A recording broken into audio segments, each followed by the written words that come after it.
There was a time when certain Canadian companies felt like permanent fixtures, as steady and reliable as the Rocky Mountains themselves. Their logos were everywhere, on storefronts, TV commercials, shopping bags clutched by millions. They employed entire communities, shaped how we shopped, traveled, and lived our daily lives. But behind the bright signs and confident slogans, cracks were forming. Competition tightened, debts piled up, and consumer habits shifted faster than anyone expected. One by one, these giants stumbled, then fell, leaving behind empty buildings and a generation of Canadians asking, how did we lose them? For over a century, Eaton's wasn't just a store, it was a Canadian institution. Founded in the 1860s by Timothy Eaton, it grew into the country's largest department store chain, with grand flagship locations in every major city and a mail-order catalog that reached the most remote corners of the nation. That catalog, especially the Christmas wish book, became a ritual. Kids spent hours circling toys they dreamed of, while parents planned their holiday budgets page by page. Eaton's wasn't just about shopping, it was about experience. The downtown stores felt like palaces with polished floors, uniformed staff, and elaborate holiday window displays that drew crowds every December. The company pioneered bold policies like cash only, one price, and goods satisfactory or money refunded, building trust and loyalty across generations. But by the 1990s, that loyalty wasn't enough. Intense competition from American chains, poor management decisions, and mounting debt choked the company. In 1999, Eaton's declared bankruptcy, closing its doors forever. The shock rippled nationwide. It felt like losing a family member. Today, vintage Eaton's bags, catalogs, and employee pins are treasured relics, symbols of a retail era that once felt unshakable but proved all too fragile. Sears Canada arrived in 1952 as the northern sibling of the American retail giant, and for decades it thrived, becoming a household name synonymous with middle-class Canadian life. Its department stores dotted malls and main streets, selling everything from clothing to furniture, but it was the catalog that made Sears legendary. The annual Christmas wish book was a thick, glossy doorstop of dreams, and families pored over it together, marking pages with folded corners and scribbled notes. Sears also became synonymous with Kenmore appliances. Those blue and white washers, dryers, and fridges were fixtures in Canadian basements and kitchens, trusted workhorses that seemed to last forever. Shopping at Sears felt reliable, predictable, almost comforting. But comfort turned to complacency. As online shopping exploded and competitors like Walmart and Amazon sharpened their claws, Sears struggled to adapt.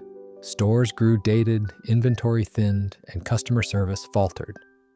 By 2018, the company was liquidating, shutting down every last location. Canadians watched in disbelief as clearance signs plastered windows and shelves emptied out. The wish book vanished, and with it, a cherished ritual. Today, old Sears receipts, Kenmore manuals, and faded shopping bags surface in attics, bittersweet reminders of a retail giant that couldn't keep up. In 1982, a bright red wave swept across Canada. Future Shop burst onto the scene as the place to buy the latest and greatest in electronics. Those bold red stores with massive signs became tech temples, where Canadians went to marvel at the newest TVs, computers, cameras, and gadgets. Walking into Future Shop felt like stepping into the future itself. Rows of glowing screens, demo stations where you could test everything, and sales staff who actually seemed excited to talk specs and features. The company's promise to beat any price became legendary, sparking price-matching showdowns and fueling a sense that you were getting the best deal in town. Future Shop's TV commercials were everywhere, catchy and confident, reinforcing its image as Canada's go-to electronics retailer. But in 2001, American giant Best Buy quietly bought Future Shop, and for years the two brands coexisted. Then in 2015, Best Buy made a sudden, brutal decision: shut down every Future Shop location or rebrand them as Best Buy stores. Overnight, the red disappeared. Loyal customers felt betrayed, employees were left scrambling, and the tech-savvy generation that grew up browsing Future Shop's aisles mourned the loss. Today, faded Future Shop gift cards and old store flyers pop up online, nostalgic artifacts of a time when Canadian tech retail had its own bold red identity. Long before streaming and downloads, there was Sam the Record Man, Canada's most iconic music store, a temple for anyone who loved sound. Founded in 1937 by Sam Snyderman, the chain became famous for its flagship Yonge Street location in Toronto, crowned by giant neon signs with spinning vinyl records that glowed like beacons in the night. Those spinning discs weren't just advertising, they were a symbol of music itself, a promise that inside you'd find every record, tape, or CD your heart desired. Music lovers spent hours flipping through vinyl bins, hunting for rare pressings, discovering new bands, and chatting with staff who knew their stuff. Sam's hosted in-store appearances, promotions, and listening events that made it feel like a community hub, not just a shop. The slogan, "Enjoy Better Sound," wasn't just marketing, it was a mission statement. But by the early 2000s, digital downloads and streaming were decimating physical media sales. Sam's struggled to compete. And in 2007, the last stores closed for good. The iconic neon signs were dismantled, later restored and reinstalled as public art, a bittersweet tribute to a lost era. Today, Old Sam the Record Man bags, posters, and vinyl sleeves are prized collectibles, reminders of when buying music was a ritual, not a click. Zellers was the scrappy underdog of Canadian retail, the store where families could stretch $1 without sacrificing a sense of fun.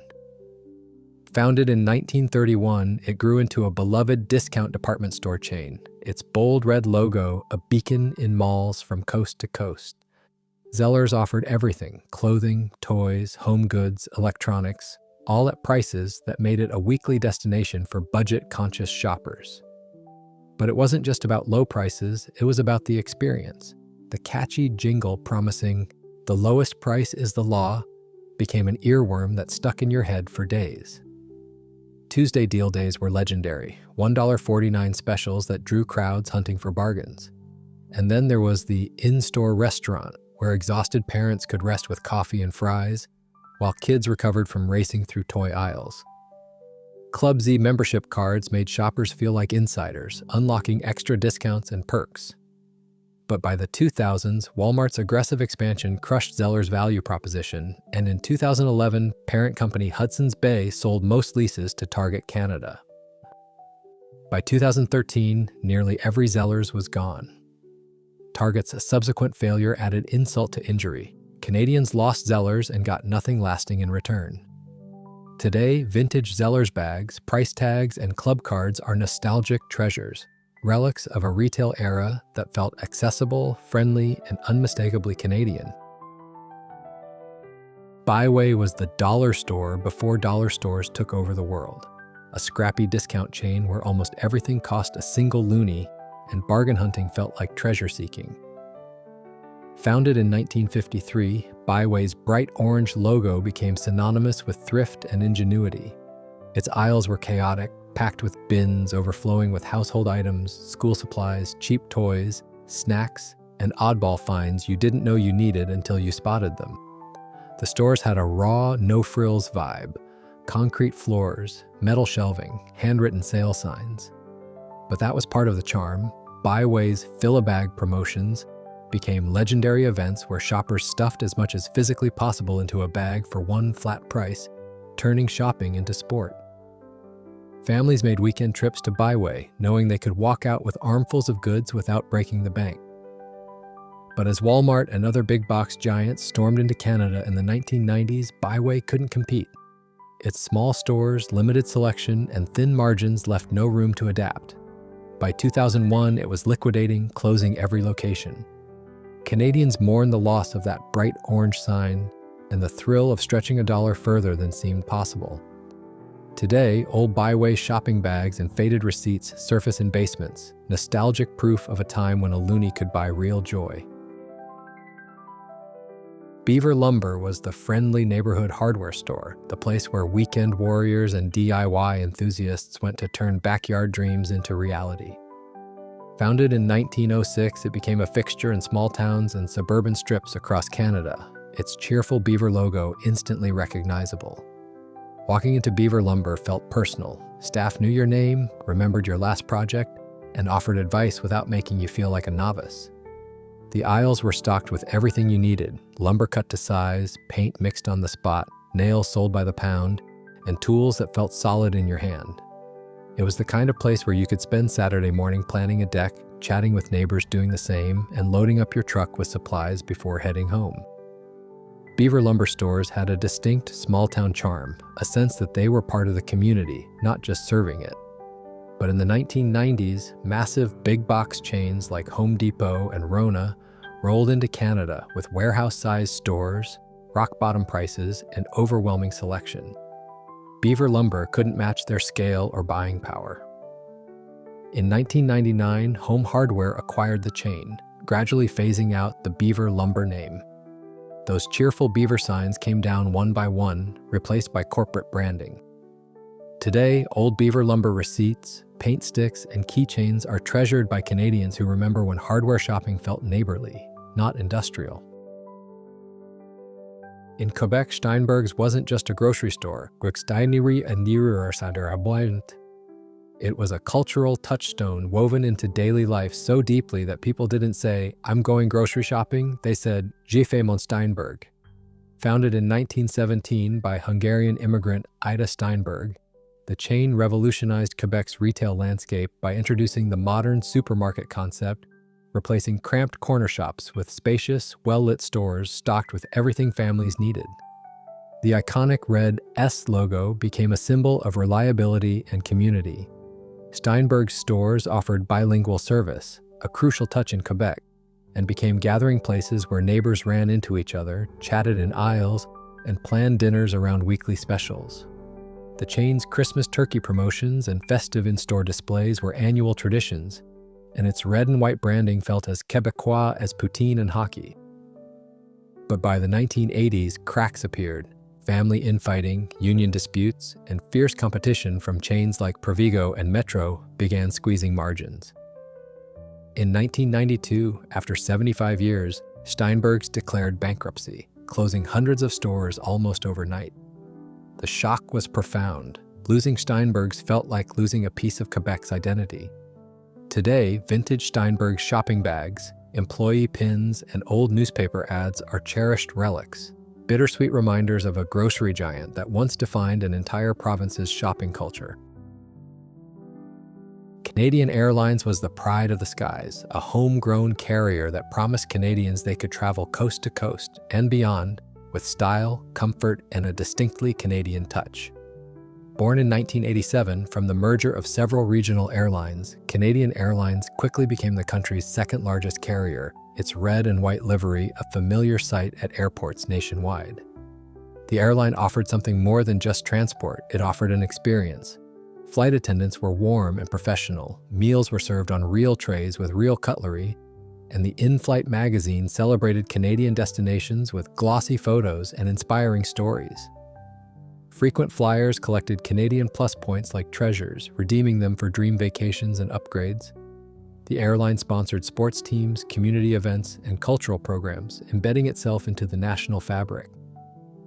But behind the polished image, Canadian Airlines was bleeding money. Fierce competition from Air Canada, rising fuel costs, and a series of financial missteps pushed the company to the brink. By the late 1990s, bailouts and restructuring couldn't save it. In 2000, Air Canada acquired Canadian Airlines, absorbing its routes, staff, and fleet. The red and white planes were repainted, the brand disappeared, and Canadians lost a choice they'd taken for granted. Today, vintage Canadian Airlines boarding passes, luggage tags, and crew pins are nostalgic artifacts, reminders of when the skies felt a little more Canadian. Jetsgo burst onto the Canadian aviation scene in 2002 with a bold promise: ultra-low fares that would democratize air travel and make flying accessible to everyone. Founded by Michel LeBlanc, the discount carrier offered no-frills flights at prices that seemed too good to be true, sometimes as low as $19 one way. For budget-conscious Canadians, students, and families who'd been priced out of flying, Jetsgo felt like a revolution. The airline's bright branding and cheeky marketing campaigns positioned it as the scrappy underdog taking on the big guys, and passengers loved it. Jetsgo's rapid expansion connected major cities and secondary markets, filling planes with travelers who'd never been able to afford tickets before. But the business model was fragile. Razor-thin margins, rising fuel costs, fierce competition from Air Canada and WestJet, and operational challenges created a perfect storm.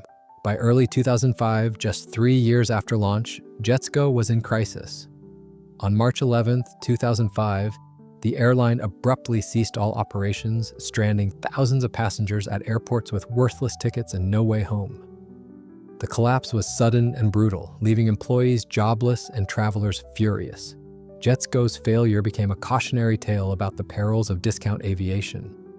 Today, old Jetsgo boarding passes and branded items are rare finds, bittersweet souvenirs of an airline that promised the sky but couldn't stay aloft. These 10 companies weren't just businesses, they were chapters in the story of Canadian life, places where memories were made and routines were built. Their disappearance reminds us that nothing lasts forever, no matter how solid it seems. But their legacy endures in the stories we tell, the objects we've kept, and the nostalgia that still tugs at us when we see an old logo or hear a forgotten jingle. If this trip down memory lane stirred something in you, hit like and subscribe for more stories about the Canada we used to know. What lost company do you miss the most? Drop a comment below. We'd love to hear your memories. Thanks for watching and see you next time.